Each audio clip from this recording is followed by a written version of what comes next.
e morreu após ser deixada no meio da rua e ser atropelada por um carro que ainda a arrastou por cerca de 70 metros. Deixa eu falar com o Nader Kalil, que ele tem informações pra gente. Já foi todo mundo identificado e ouvido pela polícia, Nader? Identificado todos, ouvidos ainda não, Jasson. Afinal, a polícia agora, depois da identificação, depois das qualificadoras, as qualificações de cada uma das pessoas, de saber exatamente quem são, onde trabalham, o endereço, é que agora a polícia começa a chamar essas pessoas para serem ouvidas. Aquelas de fácil identificação ou que procuraram a delegacia por livre e espontânea vontade, essas sim estão sendo identificadas. Como é o caso, por exemplo, dos agentes, das pessoas que trabalhavam como segurança na casa, inclusive o advogado do policial penal, aquele agente penitenciário, já identificado, já qualificado o departamento penitenciário, que disse que ele vai ser afastado das funções, vai ser aberto um procedimento disciplinar dentro do departamento penitenciário, mas o advogado dele falou com a gente. A gente tem muita coisa para falar desse caso hoje aqui no Balanço Geral, mas antes vamos ouvir primeiro o que disse o advogado do agente penitenciário, do policial penal, que trabalhava nessa casa e participou dessa confusão com a Daiane, e que todos dizem poderia ter evitado essa tragédia. Dá só uma olhada. O policial, meu cliente, ele é extremamente consciente da situação e toda aquela situação que se desenrolou ali, quem tem conhecimento policial sabe que respeitou o uso progressivo da força. A principal questão aqui a ser avaliada é o risco que ele não queria expor às outras pessoas, inclusive depois que ele quebra a garrafa dela para que ela não utilize, é perfeitamente possível ver que ela mesma avança com um caco de vidro na mão em direção a ele de costas. Agora, se aquela mulher ali quebra aquela garrafa e acaba furando ou matando alguma pessoa ali, a gente também estava com ele aqui nessa delegacia discutindo por que ele foi omisso na situação.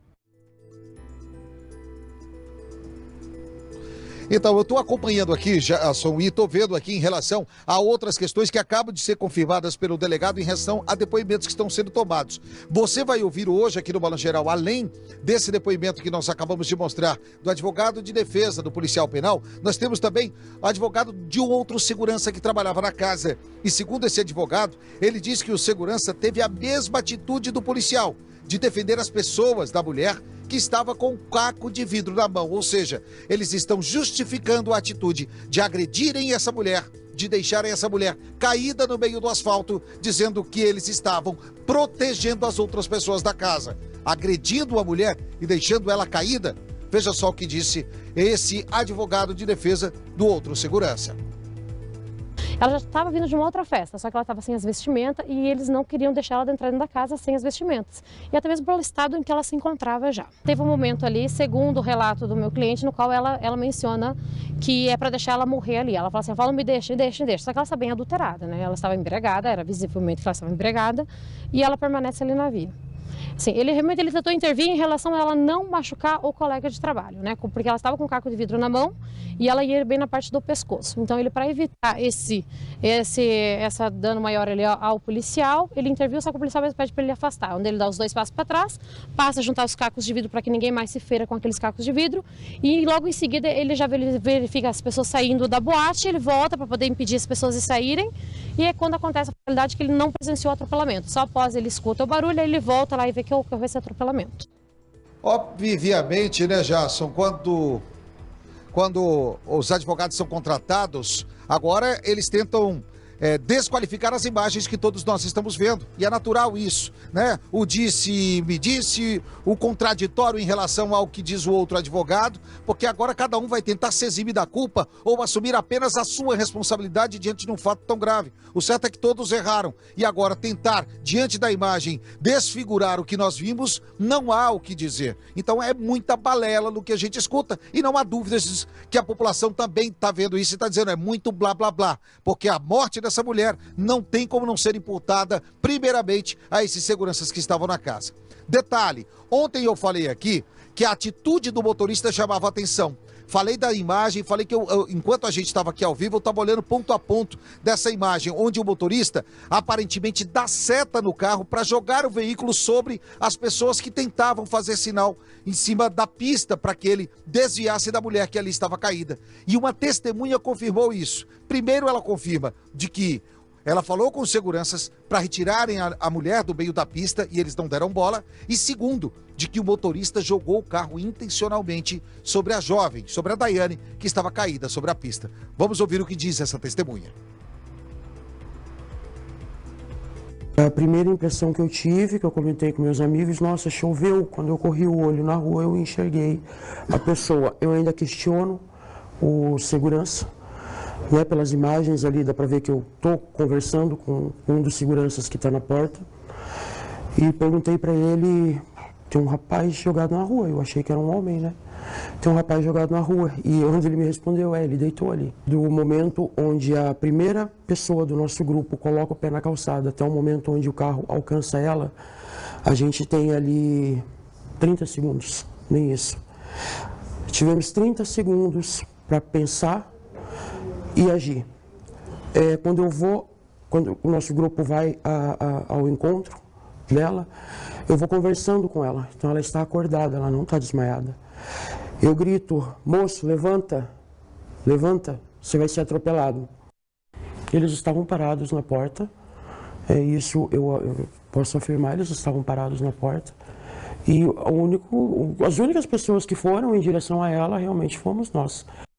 Eu tenho visto muitos comentários de que o motorista não tinha culpa, foi nós que atrapalhamos o motorista.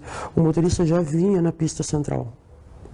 Muita gente dizendo, ele teve duas opções, ou atropelava 5 ou matava uma. Ele tinha 3 opções. Ou atropelava 5 ou matava uma, ou jogava para a pista da esquerda e não matava e não prejudicava ninguém. E é exatamente isso que a gente vê na imagem, porque lá no início do vídeo, já se você pode ver aí, pedir para ser colocado frame a frame, o veículo vem na faixa da esquerda. Ele joga um pouco para o meio da pista e aí as pessoas começam a sinalizar. Nesse momento ele dá seta para a direita, como se fosse dar um susto naquelas pessoas que estavam no asfalto. E aí nesse momento, depois ele volta o carro um pouco para o meio e atropela a jovem que está caída. Ele pode não ter visto a jovem, mas ele viu as pessoas. E ele tentou assustar as pessoas que estavam na rua e acabou passando por cima da Daiane. Isso não há dúvida, e a perícia vai comprovar isso, porque a imagem é muito clara. É como a gente costuma dizer, né? Contra fatos não há argumentos. E esse é, sem sombra de dúvidas, o principal fato dessa tragédia envolvendo a Daiane, que acabou sendo assassinada. O delegado, sobre esse caso, você me perguntou até agora se todos estão identificados. Eu tenho já a entrevista do delegado, mas eu quero ouvir o que diz a doutora Márcia sobre o que eu falei agora há pouco, para na sequência ouvir do delegado se vai ser o que a doutora Márcia vai dizer em relação a todos os identificados e o que cada um deles vai responder. Pode ser, doutora? Bom, apesar do processo da adivinhação, né, que eu não sei o que eles vão responder, mas evidentemente o que você vê ali é que, primeiro, esses seguranças minimamente após a agressão cometeram um crime omissivo, ou seja, por omissão. Eles deixaram de salvar essa pessoa naquele momento, né, Nádia? Segundo, parece que realmente as pessoas atrapalham um pouco o motorista. Mas a outra pergunta, e por que esse motorista, após isso, não para então fazer a prestação de socorro se tivesse sido um acidente, né? Afinal, foram 70 metros que ele teria arrastado o corpo, né?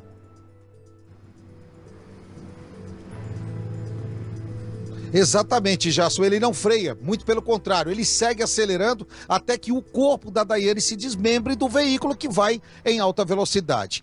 Vamos ouvir agora o que diz o delegado que já identificou todas as pessoas e, segundo ele, qualificando cada uma delas ao crime a cada uma cometeu. Vamos ver o que diz o delegado responsável por todo esse inquérito. Foram identificadas 5 testemunhas que presenciaram o atropelamento. Foram identificados, foi identificado 2 seguranças que estavam uniformizados e um terceiro que vamos saber se estavam trabalhando ou não. O veículo estava em alta velocidade. Informação sobre o motorista? O veículo foi identificado, o motorista vai se apresentar brevemente na delegacia de homicídio. Já sabe quem é o motorista? Sim. Ele é o dono do carro? Em tese, sim. O advogado queria apresentá-lo hoje, porém o inquérito ainda seria remetido para a delegacia de homicídio, então eu achei melhor ouvir posteriormente. Verificar se houve dolo eventual na conduta de segurança ao deixar a vítima ali no asfalto, e a conduta do motorista, que seria em tese homicídio culposo na direção do veículo motor e omissão de socorro. Então tá aí, o motorista, se tivesse parado o carro, ele poderia alegar várias coisas, principalmente a de não ter visto, já que chamou mais atenção aquelas pessoas na rua. Poderia até responder por um culposo, mas um culposo da forma leve, e até mesmo não ser culpabilizado diante do que aconteceu, já que há outros fatos anteriores ao atropelamento. Mas o fato de atropelar em alta velocidade, já que a via ali é de apenas 60 km por hora, e não há dúvida que ele está acima disso, e depois seguir sem prestar socorro, eu acho que junta todos os fatos e acaba sobrando também para o motorista, mas sem eximir a culpa dos seguranças que agrediram essa jovem, que a deixaram ali para morrer e principalmente não tiveram empatia com aquele momento em que ela ficou ali caída, sendo que eles poderiam ter evitado toda essa tragédia. Nader Calil, obrigado, Nader, pela informação ao vivo de Maringá. Daqui a pouco a gente volta a conversar com o Nader. Olha, hoje tem conversa de busão e você não